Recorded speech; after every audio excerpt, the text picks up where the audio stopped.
Hi friends. Welcome to Us For Real, and I just want to kick off this video by telling you that I don't have it all figured out, believe it or not. I knew you knew that already, but I actually just figured that out myself a few weeks ago, so there's been that.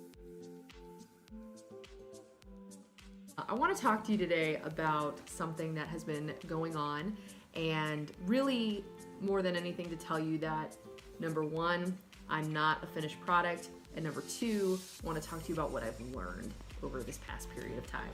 I have struggled with what I call emotional eating for probably the majority of my life. You know, I was that gal that I yo-yo dieted. I've gained weight, lost weight. I've done pretty much everything under the sun. And, you know, while I can do that for a while, unless you actually fix, like with any problem in people's lives, unless you actually fix the issue, you're still always going to have the issue. You know that, right? So I reached a point in my young adult life, and I feel like I've hit this point a few times, but really a few weeks ago where I was just like, man, if nothing changes, nothing changes. It's like, are you gonna keep fooling yourself here? Or are you actually going to like make the conscious, consistent changes that you need to each and every day to see this through and to actually conquer this giant? And I'm here today to tell you that no, I have not conquered the giant.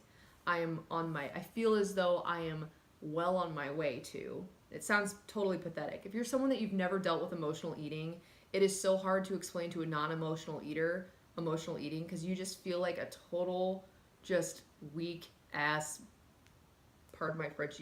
Nobody should have this kind of relationship with food, but I do, and it's tough to explain to somebody who doesn't get it. So my dear sweet husband, you know, put a ring on my finger when I was like 200 pounds. Like, I was big. And he loved me and has loved me through it all. And I will tell you, the man has the patience of a saint, and I absolutely adore him and appreciate him for just supporting me and encouraging me, and then but being honest with me when I needed it through this process. I learned about this, had been reading about it beforehand, and actually found out my brother implemented this lifestyle into his everyday. I saw him recently and he looked amazing. I was like, dude, what are you doing? And he told me about it, and I was like, I've actually been reading about that, and it's really interesting, and I want to get your intake on it. After reading about it, I chose to do it. And I was like, I'm just going to do it. And I chose it because it was so different than anything I had ever done before. I'm going to commit to something for at least 30 days. For 30 days, I said. For 30 days, I'm going to commit to this. And we're going to see what happens. And so I am entering week 4.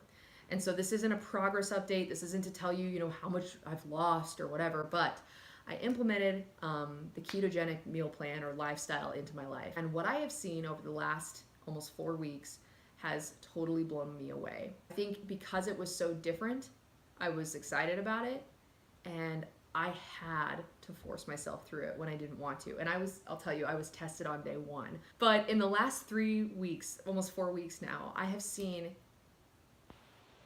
an amazing transformation, the start of an amazing transformation. And not only the way that I look, what's on the scale, how my clothes are fitting, but more for me, this is what's important, is the way that I look at food. And I'm getting emotional about it. I'm an emotional eater. I'm getting emotional about it because I never thought it could really happen. It has forced me to look at food as fuel, like for real this time. I have begun to see the way that my body responds to food, the way when I feel full, it's a different feeling.